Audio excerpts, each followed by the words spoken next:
Welcome back to Hannity. So it was a bad week for dozens of Democratic candidates all across the country. But according to folks on both sides of the aisle, one person in particular had a really awful week, and that was none other than Hillary Clinton. Take a look. Hillary Clinton and Bill Clinton have been all over the place. They're trying to make it out as if they're somehow better for Democrats.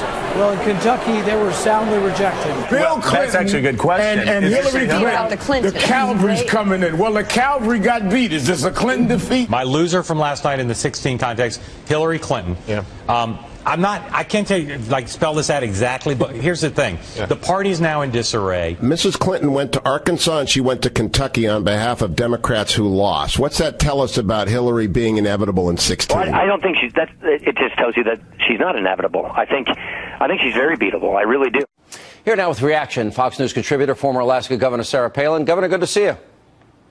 Thank you so much, Sean. All right. You agree with that assessment? Is she as big a loser as, say, the president here? No, it was a whole ball of wax, wasn't it, the other night? All of the Democrats failed policies and failed candidates and failed surrogates. Well, that was just really made manifest by the American people when we all said no to that and to stop that. And Hillary, of course, was a part of that. Of course, though, the left, Sean, will buck up and they will do all that they can to protect Hillary and try to change the narrative, as you already heard, I'm sure, trying to make it sound like, well, she was the winner in all of this, that she had chosen the right ones and the right policies to support. Obviously, the facts don't support that, but they will support her anyway and prop her up because they participate in this phony and failed war on women. So to compensate for what it is that they accuse the Republicans of engaging in, they make an extra effort to coddle women and to make them feel that they can't independently and with their own capabilities rise to the top, that government and politicians and others have to do things for them. They will do things for Hillary to continue to prop her up. One of the big issues in almost every Senate race was the percent of the time that individual senator, Mary Landrieu or Kay Hagan, whoever it happened to be, Mark Udall, how many times, what was the percentage of times they voted with Barack Obama? So I would imagine that Hillary, if she wants to run for president, will try and distance herself from Barack Obama. Having served with him 4 years, never spoken out publicly against his policies, can she do that successfully? No. Barack Obama, of course, has had his boot on the neck of the American economy, and anyone who has participated in shining that boot, that being the people whom he surrounds himself with and helped call the shots for the nation over these past 6 years of a lot of failures. Anyone who shined those boots, no, the American public, you can't underestimate the wisdom of, and will be saying no to anyone who participated. Good point, too, about Mark Begich, Mary Landrieu, all these folks who they supported Barack Obama and would continue to, of course, when they got back in there 97, 98, 99% of the time. How stupid did they think American voters were? Yeah. You know, I noticed on your Facebook page you had an admonition and some advice for the newly elected Republicans in Washington. And you told them, don't get so overconfident here. What's your advice for them?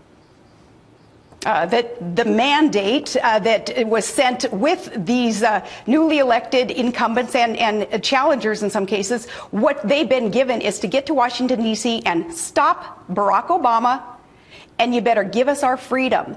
And don't get overconfident, GOP, thinking that you can go back to status quo and expect victory in 2016. It's kind of like once bitten, twice shy with so many of us in just common sense conservatives around this country who follow the Constitution. We're saying you try that again, and 2016 will not go well for us. So, no, that's my warning is you get there, you stop Barack Obama and his fundamental transformation of America and secure our freedom, and you play hardball. If the mandate is to stop Obama, and I agree with you, I think it was 100% because I think the country realizes that the policies have failed, is there also an unspoken expectation for the Republicans that they will offer an inspiring vision, solutions for a lot of these problems we have, immigration, health care, borders, debt, deficits, poverty. Is there an unspoken expectation by the electorate that in 2 years we want to see what you're going to offer?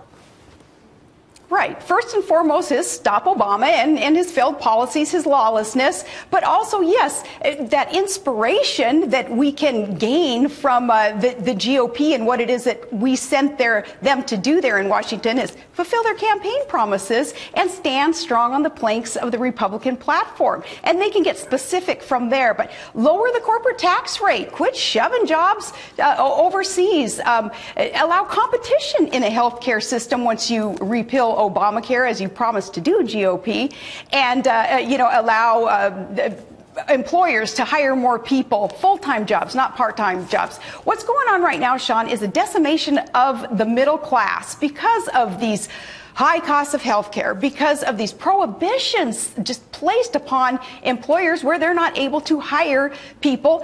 Open borders, of course, is another step towards decimation of the middle class because we'll have a flood of illegal immigrants coming in to compete with American jobs. All of that leads to just this atrophying of a foundation of our country, which is the middle class, and that is on the Democrat shoulder. Are you thinking at all about getting back into politics yourself? I would love to. Really? What job?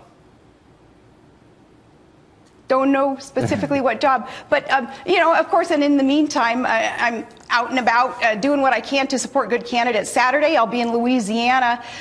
Tonight, I'm very pleased to hear that at the College Inn in New Orleans, we have a unity effort going on there right now with Colonel Rob Maness and his supporters in that race against Mary Landrieu, joining with the winner of the GOP, that open jungle primary that Louisiana has.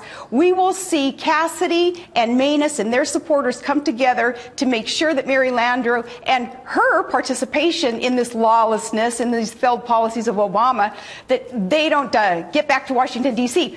We'll have the GOP there, and we'll do that by unity. So I want to participate in things like that to help. All right, Governor, good to see you. Appreciate you being with us. Thanks for your insight.